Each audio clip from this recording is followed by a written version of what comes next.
Karen lived in a small, quiet neighborhood on the edge of town. It was the kind of place where everyone knew each other by name, and people waved as they passed by in their cars or strolled down the sidewalks. The streets were lined with neatly trimmed lawns, colorful flower beds, and houses painted in soft pastel colors. Karen prided herself on being one of the most active members of the community. She always made sure her yard looked perfect, with roses blooming along the fence and not a single weed in sight.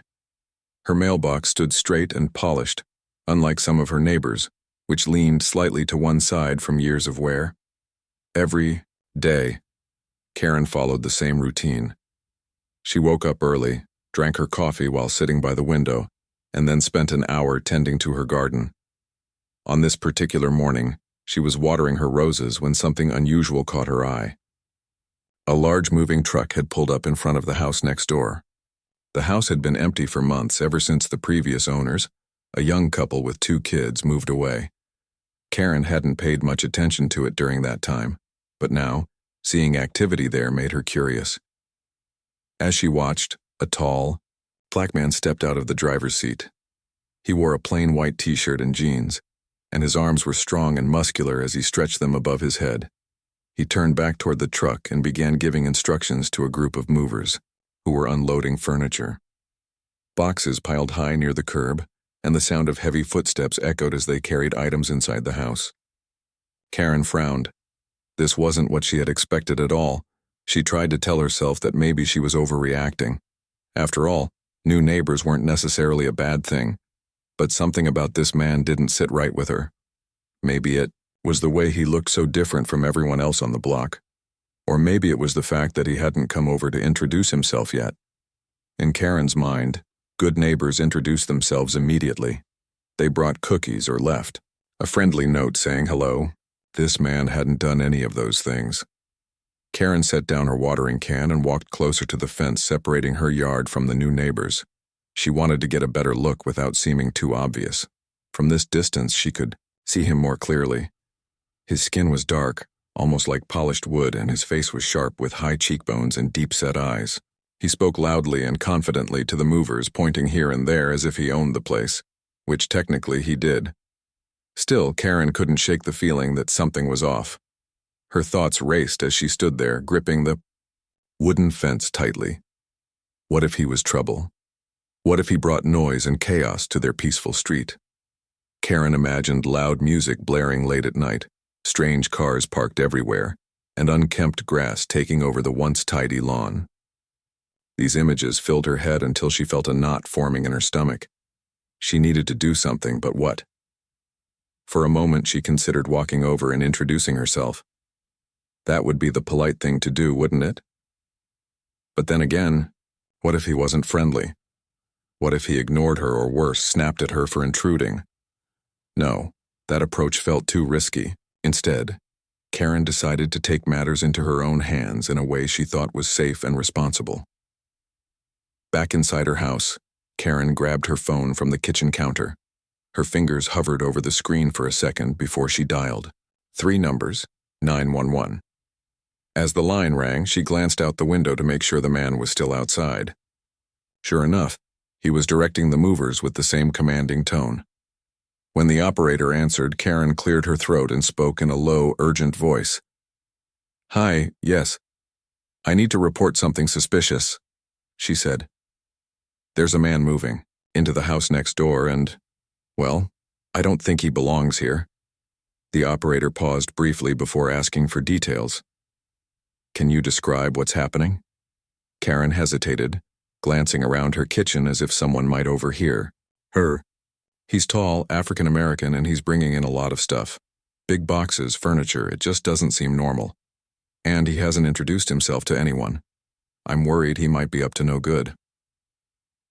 On the other end of the line, the operator assured her that officers would be sent to investigate.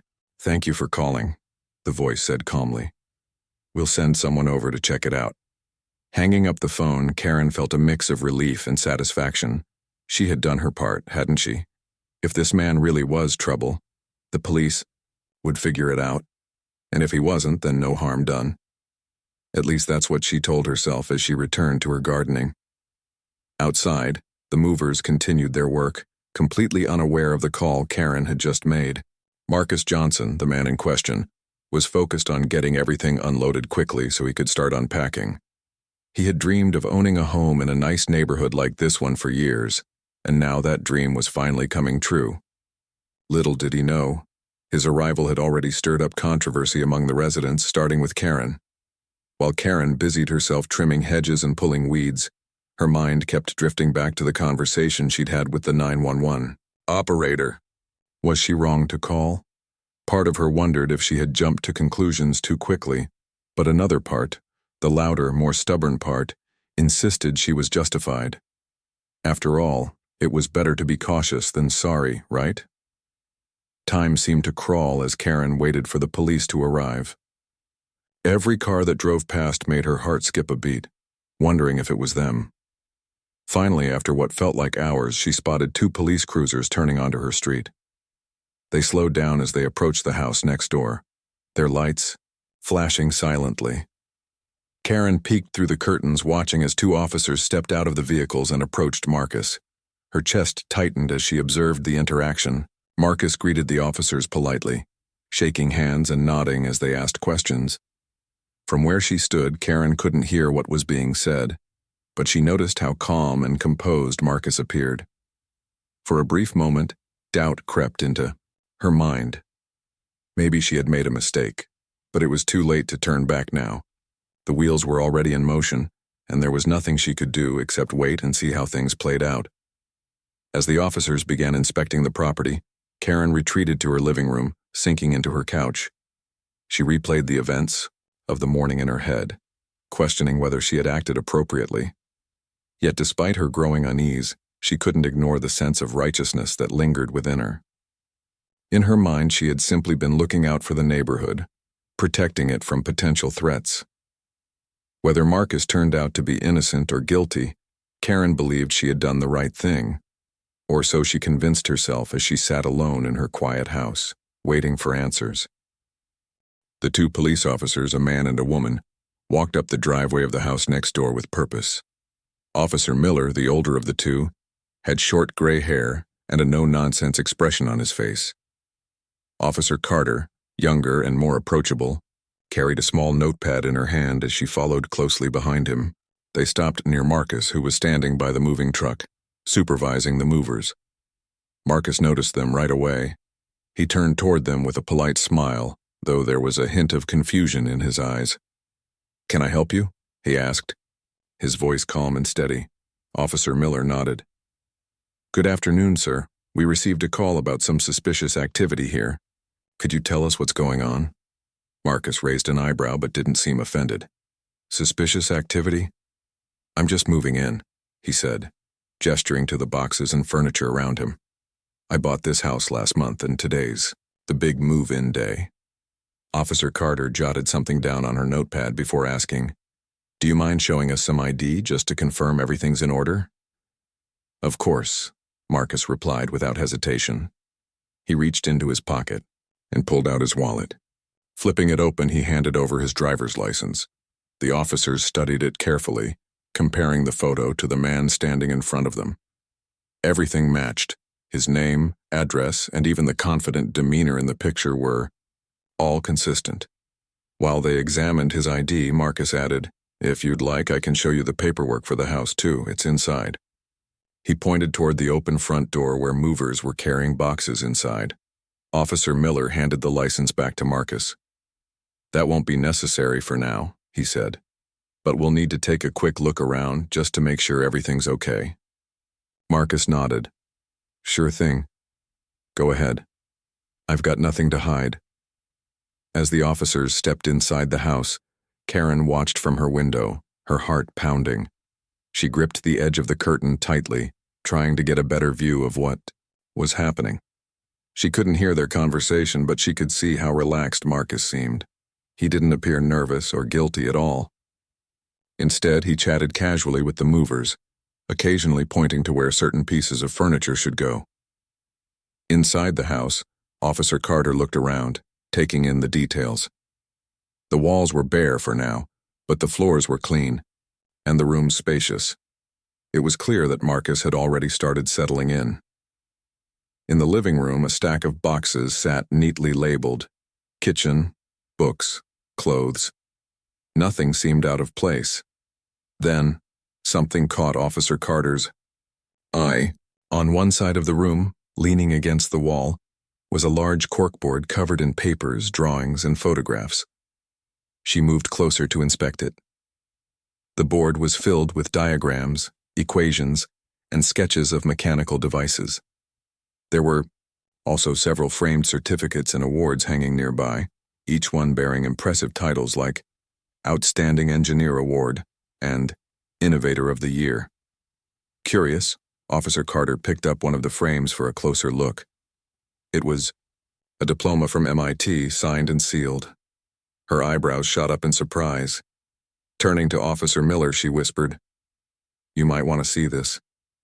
Officer Miller joined her, scanning the diplomas and awards with growing interest. One particular item stood out: a brochure lying on the dining table. Picking it up, he read the title aloud: Revolutionizing Prosthetics, Advanced Limb Design. For veterans. The brochure featured pictures of robotic limbs and testimonials from people whose lives had been transformed by the technology. "This guy's legit," Officer Miller muttered under his breath. "He's not just some random guy moving in. He's a scientist, or an engineer at least." Back outside, Marcus continued helping the movers, while keeping an eye on the officers through the window. He wasn't worried. They hadn't done anything aggressive or accusatory. Still, he wondered why someone had called the police in the first place. He had only arrived that morning and hadn't interacted with anyone yet. Who could have thought he was suspicious?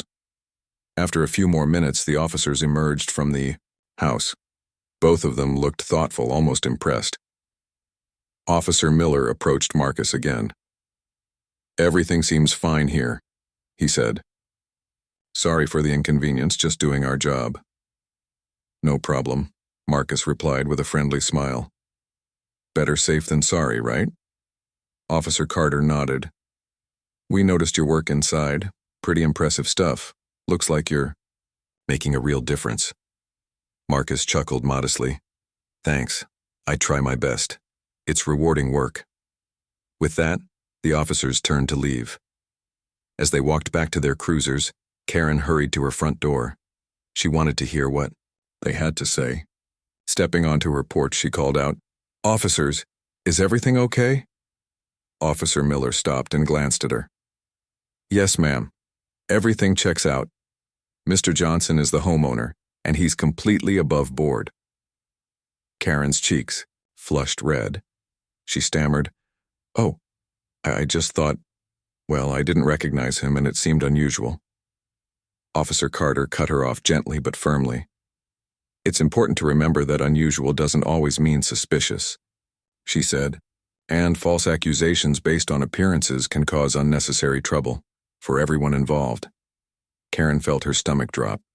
She opened her mouth to protest, to explain herself further, but no words came out.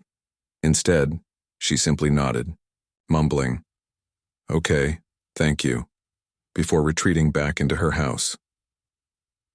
Once inside, Karen leaned against the door, her mind racing. What had she done? The officers clearly disapproved of her actions, and now she felt foolish. Worst of all, Marcus knew she had called the police on him. How could she face him after this? Would he confront her? Would he hate her? These questions swirled in her head, leaving her feeling anxious and ashamed. Meanwhile, outside, Marcus watched the police cars drive away. He sighed deeply, shaking his head slightly. While he wasn't angry, he couldn't deny that the situation was frustrating. Moving to a new neighborhood should have been exciting, but instead he had been treated like a criminal because of the color of his skin. It wasn't the first time something like this had happened to him, and it probably wouldn't be the last. Still, Marcus refused to let it ruin his day. He turned back to the movers, clapping his hands together. "All right, let's finish unloading these boxes," he said with renewed energy. "We've got a lot to do." As the afternoon wore on, Karen stayed indoors, avoiding the windows. She couldn't bear to look outside and see Marcus working so hard, knowing she had caused him trouble. Guilt gnawed at her, making it hard to focus on anything else. She tried distracting herself by tidying up the kitchen or flipping through a magazine, but her thoughts kept drifting back to the events of the morning. By evening, the movers had finished their work and left. Marcus stood in his driveway, surveying the pile of boxes and furniture that now filled his new home. Despite the earlier incident, he felt a sense of accomplishment. This was his fresh start, his chance to build a life in a community that seemed peaceful and welcoming, at least on the surface. Unbeknownst to Marcus, Karen was watching him again from her window. She saw him stretch his arms, wipe sweat from his brow, and then head inside, closing the door behind him. For the first time that day, she allowed herself to really think about him, not as a stranger or a threat, but as a person who had been treated unfairly because of assumptions and biases. Karen sank into a chair, resting her chin in her hands. She realized that her actions had consequences, not just for Marcus, but for herself and the neighborhood as a whole. If she wanted to live in a community that valued kindness and understanding, she needed to start acting like it. But how? And where would she even begin? For now, Karen decided to give herself time to process everything. Tomorrow would be a new day, and perhaps it would bring opportunities to make things right. Until then, she sat quietly, staring out the window as the sun dipped below the horizon, casting long shadows across the street. The next morning, Karen woke up feeling uneasy. She hadn't slept well, tossing and turning as thoughts of the previous day played over and over in her mind. The guilt was heavy, like a weight pressing down on her chest. She couldn't stop thinking about Marcus, the way he had handled the situation with such calmness and grace despite being treated unfairly. And then there were the officer's words, sharp and clear. False accusations based on appearances can cause unnecessary trouble. As she got out of bed, Karen glanced out the window toward Marcus's house. His car was still parked in the driveway, but everything seemed quiet. She wondered what he thought of her now. Did he hate her? Did he think she was a bad person? Or worse, did he think she was racist? The idea made her stomach churn. Karen decided to distract herself by focusing on her usual routine. She watered her roses, swept her porch, and even baked a batch of cookies. But no matter how hard she tried to keep busy, her mind kept drifting back to Marcus. By mid-afternoon, she realized she couldn't ignore the situation any longer. She needed to do something, anything, to make things right. Taking a deep breath, Karen grabbed a plate of cookies and walked outside. Her heart raced as she approached Marcus's front door. Each step felt heavier than the last, and by the time she reached the porch, her hands were trembling. She hesitated for a moment, staring at the doorbell, before finally summoning the courage to press it. A few seconds later, the door opened. Marcus stood there wearing a casual t-shirt and jeans.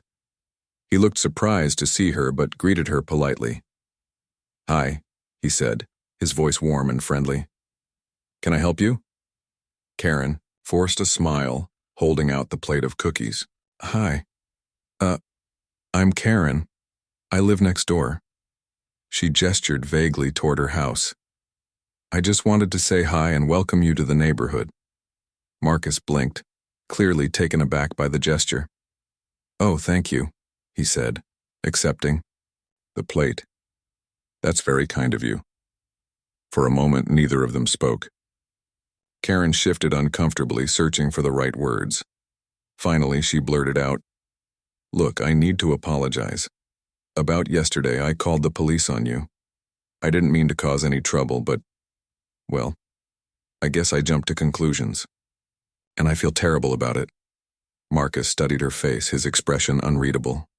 For a brief second, Karen feared he might lash out or shut the door in her face. But instead, he sighed softly and nodded.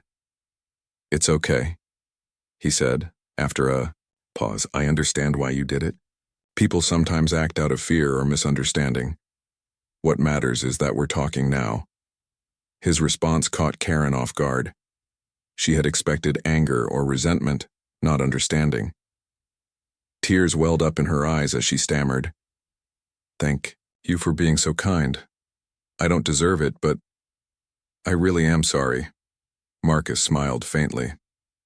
Apology accepted. Let's start fresh, okay?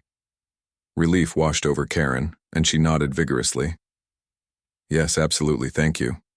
They chatted for a few more minutes with Marcus explaining a little about himself. He told her he was an engineer who worked on advanced prosthetics, designed to help disabled veterans regain mobility. Karen listened intently, amazed by his accomplishments. By the time she left, she felt lighter, as if a burden had been lifted from her shoulders. Over the next few weeks, Karen made a conscious effort to befriend Marcus. At first, their interactions were awkward, but gradually they began to form a genuine connection. Marcus invited her over one evening to see his workshop, a small room in the garage filled with tools, gadgets, and half-finished projects. Karen marveled at the complexity of his work, though she didn't fully understand the technical details. What impressed her most was his passion and dedication. "You're doing amazing things here," she told him sincerely. "It must feel good to know you're helping people."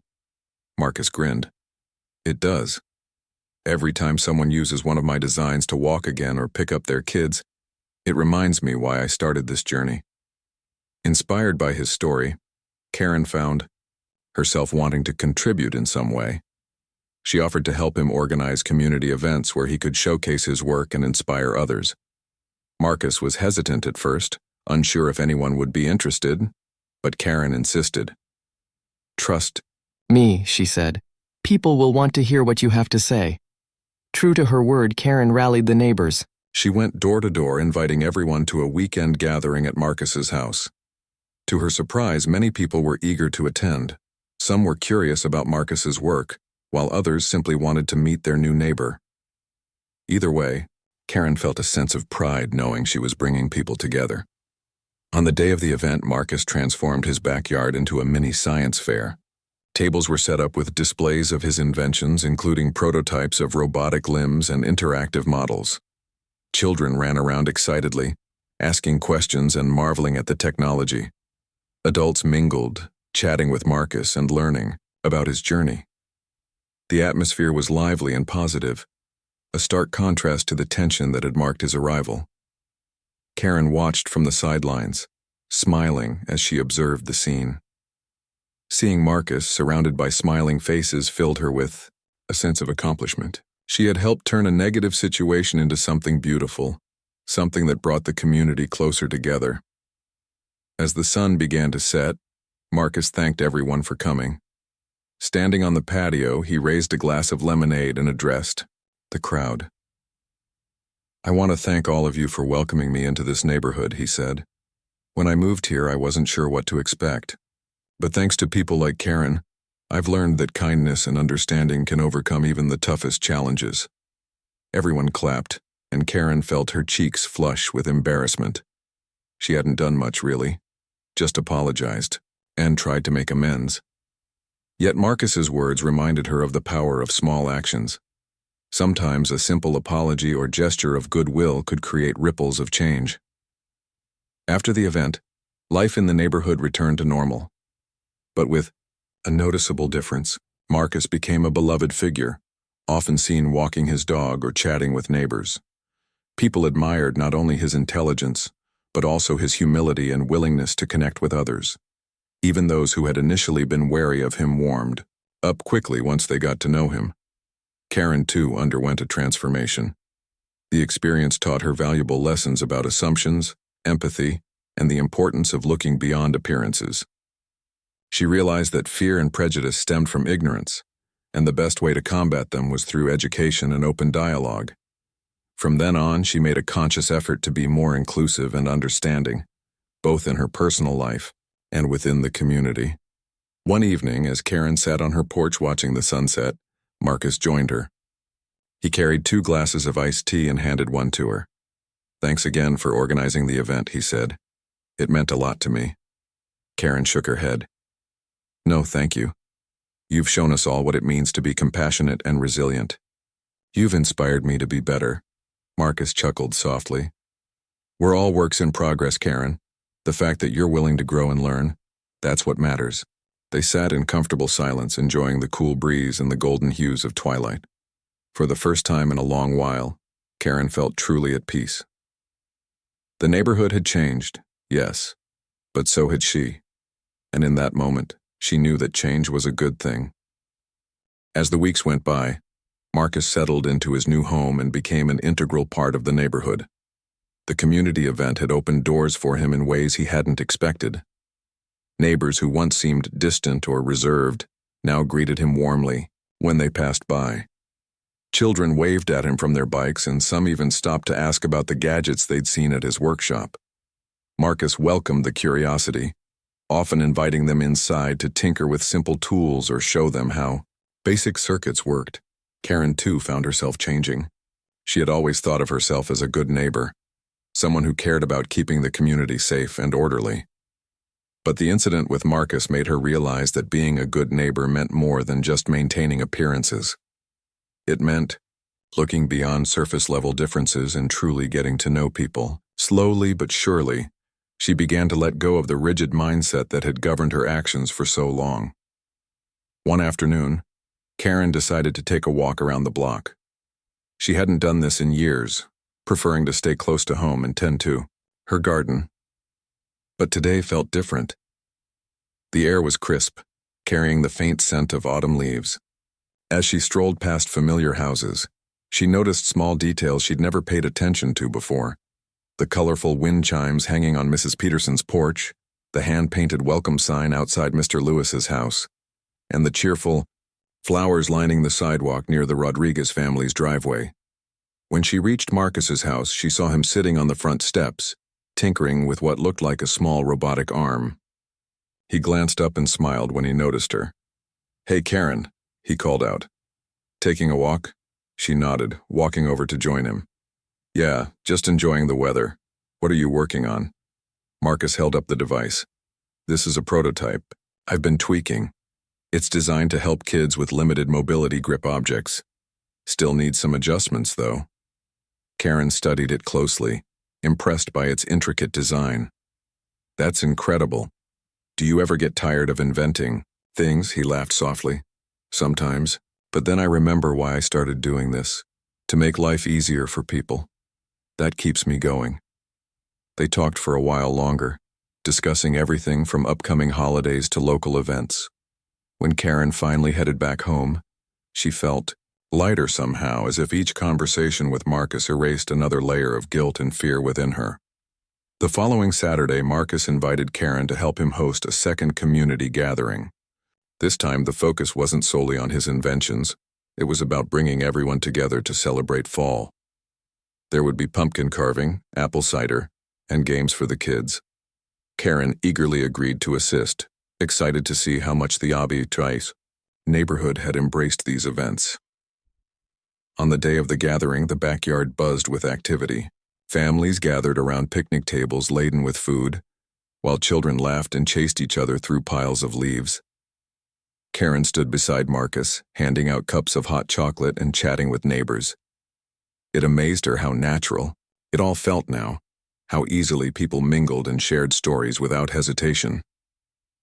At one point, Karen noticed Mrs. Peterson, a woman known for her sharp tongue and critical opinions, approach Marcus. She braced herself, expecting a confrontation, but instead Mrs. Peterson surprised her by complimenting Marcus's work. "I read about your project in the paper last week," she said, her voice surprisingly warm. "It's wonderful what you're doing for veterans. My grandson served overseas, and I can't tell you how much those prosthetics mean to families like ours." Marcus thanked her sincerely, and Karen watched as the two exchanged smiles.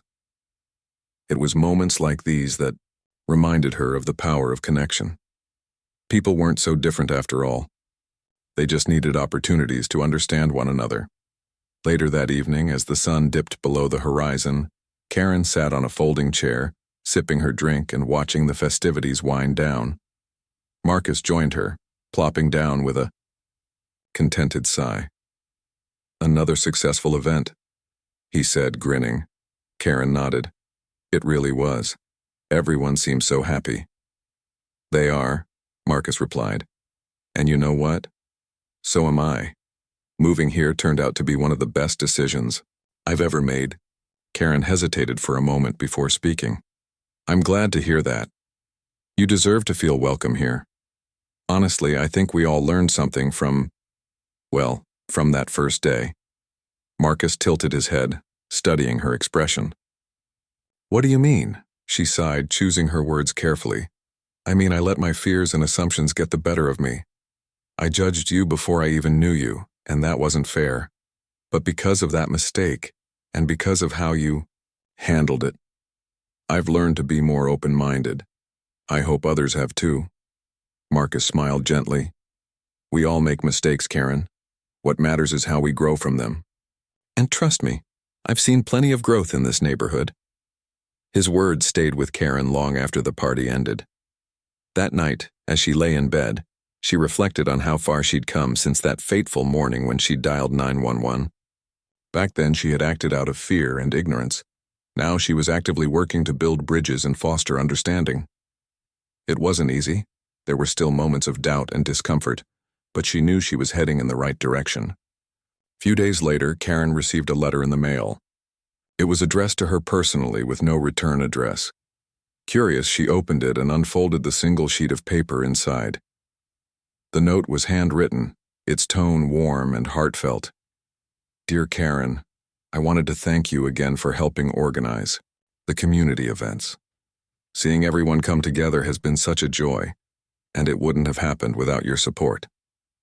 Your willingness to learn and grow inspires me, and I hope you know how much your efforts mean to all of us. Take care, Marcus. Tears welled up in Karen's eyes as she read the words. She had never considered herself inspiring or courageous, but Marcus's note made her see herself in a new light. Perhaps redemption wasn't about erasing past mistakes. It was about using them as stepping stones toward becoming a better person. Determined to keep moving forward, Karen decided to volunteer at a local charity focused on supporting disabled veterans. Marcus had mentioned it during one of their conversations, and she thought it might be a meaningful way to contribute. When she attended her first meeting, she was nervous but hopeful. To her surprise, she quickly bonded with the other volunteers, many of whom shared her desire to give back to the community. Over time, Karen became more involved, organizing fundraisers and awareness campaigns. Her newfound passion didn't go unnoticed.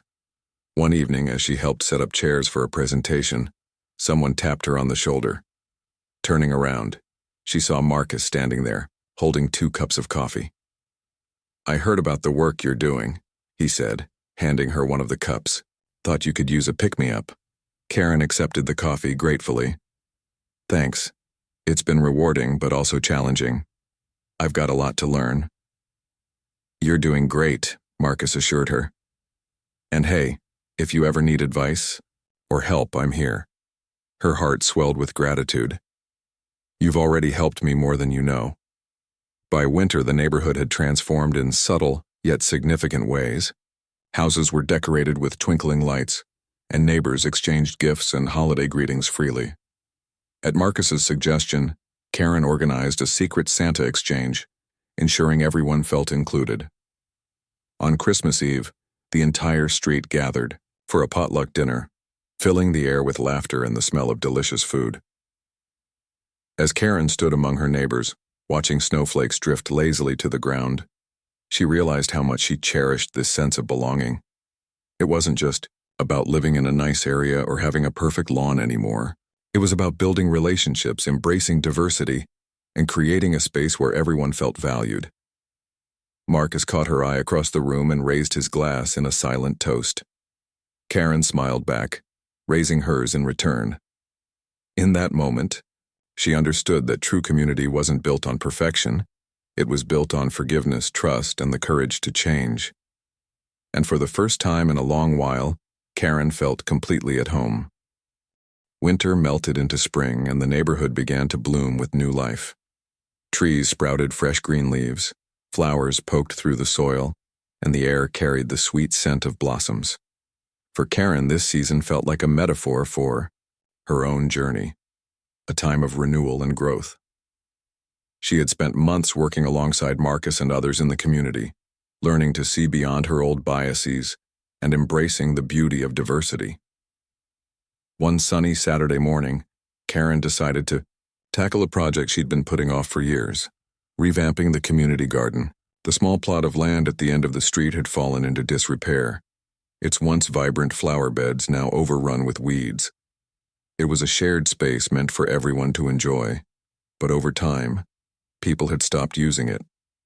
Karen thought it was the perfect opportunity to bring the neighborhood together again. She approached Marcus with the idea during one of their regular chats. "What do you think about cleaning up the garden?" she asked. "We could make it a group effort. Get everyone involved." Marcus nodded enthusiastically. "That sounds great. A lot of people have been asking how they can contribute more to the community. This could be just what we need." Together, they spread the word, posting flyers and knocking on doors to invite neighbors to join the cleanup day. To Karen's delight, nearly everyone agreed to participate. Even Mrs. Peterson, who rarely left her house except for errands, promised to bake cookies for the volunteers. On the appointed Saturday, the garden buzzed with activity. Adults pulled weeds and planted seeds while children ran around playing tag and helping dig holes. Karen worked side by side with Marcus, laughing as they struggled to untangle an old hose that refused to cooperate. By mid-afternoon, the garden was unrecognizable. Bright flowers lined the paths, vegetable patches were neatly organized, and a bench sat under a shady tree, inviting passers-by to sit and rest. As the sun began to set, the group gathered around a table laden with snacks and drinks. Someone had brought a guitar, and soon soft music filled the air. Karen looked around, marveling at how much the neighborhood had changed since Marcus's arrival. Gone were the days of suspicion and division. In their place was a spirit of cooperation and camaraderie. Despite the progress, not everything was perfect. There were still moments when old habits crept back in, reminding Karen of how far she, and the community, still had to go. One such moment came when a new family moved into the house across from hers. They were Hispanic, with 3 young children who spoke both Spanish and English. At first, Karen welcomed them warmly, introducing herself and offering to help if they needed anything. But then she noticed something that unsettled her. The father, whose name was Carlos, often parked his car on the street instead of in the driveway. His yard wasn't perfectly manicured like hers, and toys littered the front porch. These small details gnawed at her, stirring up feelings she thought she'd overcome. One evening, as she watered her roses, Karen found herself staring at their house, her mind racing with judgments. Why couldn't they keep things tidier? Didn't they care about fitting in? Just as quickly as these thoughts surfaced, guilt followed. Hadn't she learned her lesson with Marcus? Wasn't she supposed to focus on kindness rather than appearances? The next morning, Karen knocked on Carlos's door, determined to start fresh. When he answered, she greeted him with a smile. "Hi, I'm Karen," she said. "I live across the street. I just wanted to say hello and see if there's anything I can do to help you settle in." Carlos blinked in surprise but returned her smile.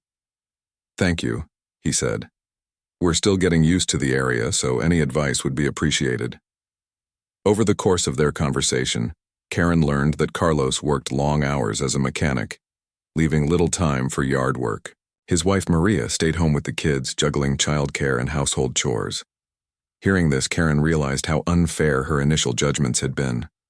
Everyone had struggles she couldn't see, and it wasn't her place to criticize. "I'd be happy to help," Karen offered. "Maybe we could organize a playdate for the kids or share tips on gardening. Whatever you need." Carlos thanked her warmly, and Karen walked away feeling lighter. Once again, she reminded herself that understanding took effort, but it was always worth it. As spring turned to summer, the neighborhood continued to thrive. The community garden became a hub of activity, with residents taking turns tending to the plants and sharing the harvest. Karen even started teaching a weekly class on basic gardening techniques inspired by Marcus's workshops. Though she wasn't an expert, she enjoyed sharing what she knew and seeing others take an interest. One afternoon, as Karen watered the tomatoes, Marcus joined her. "You've really found your groove here," he said, leaning against the fence. She laughed modestly. "I guess I have. Who would have thought I'd end up loving gardening?" "It suits you," Marcus replied. "And hey, Maybe one day you'll inspire someone else the way you've inspired me." Karen shook her head, embarrassed. "I don't know about that. But I do know that I've learned so much from you. From all of you. This neighborhood has taught me what it means to truly belong." Marcus smiled. "That's because you've earned it, Karen. You've put in the work, and it shows." His words stayed with her throughout the day, fueling her determination to keep growing, not just as a neighbor but as a person. Summer also brought challenges, reminding Karen that change was never linear. One particularly hot afternoon, tensions flared between two families over noise complaints. The Rodriguez's teenage son had been practicing his drums late into the night, disturbing the sleep of Mr. Lewis, who lived next door. Both sides were upset, and Karen worried the conflict might escalate. Determined to mediate, she invited both families to her house for a calm discussion. Sitting in her living room, surrounded by cool lemonade and homemade cookies, they aired their grievances. At first, emotions ran high, but slowly, with Karen's guidance, they began to listen to each other. By the end of the meeting, they had reached a compromise. The boy would practice earlier in the evening, and Mr. Lewis agreed to use earplugs if necessary. When the families left, thanking Karen for her help, she felt a deep sense of satisfaction. Solving problems wasn't easy, but it was rewarding. Each step forward, no matter how small, brought the community closer together. By the time autumn rolled around again, Karen felt like a different person. She no longer clung to rigid rules or judged others based on surface-level differences. Instead, she embraced imperfection and celebrated the unique qualities that made her neighbors who they were. Her friendship with Marcus had grown stronger too, becoming a cornerstone of her new outlook on life.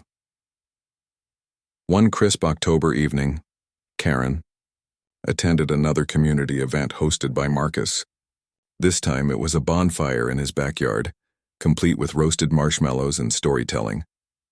As she sat beside the fire, wrapped in a cozy blanket, she listened to laughter and conversation swirl around her. Marcus leaned over and whispered, "You look happy," Karen grinned. "I am, happier than I've been in a long time." He nodded knowingly. "That's because you've built something real here, something that matters." Looking around at the faces glowing in the firelight, Karen knew he was right. The neighborhood wasn't perfect. It never would be, but it was full of heart. And that, she realized, was enough.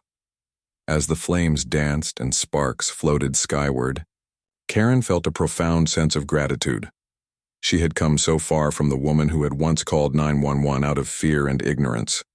Now she was part of something bigger than herself, a community rooted in empathy, resilience, and hope.